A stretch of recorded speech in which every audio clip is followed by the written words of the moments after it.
Je pense que le travail va évidemment évoluer considérablement d'ici à 25 ans. On parle de robotisation et donc de remplacement de beaucoup de métiers par les robots. C'est évidemment un aspect majeur, ça peut concerner jusqu'à pratiquement la moitié des emplois.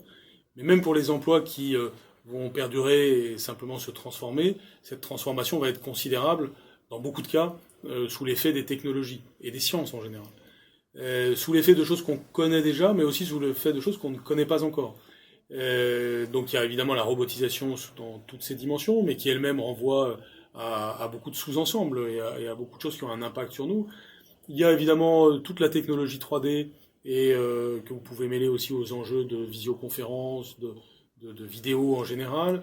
Donc que ce soit les hologrammes, que ce soit la possibilité d'immersion dans deux salles distantes qui permet vraiment de restituer le réel à distance. Tout ceci va avoir un impact considérable, que ce soit pour la conception de produits, pour l'innovation, pour le travail coopératif. Tout ceci va changer les choses.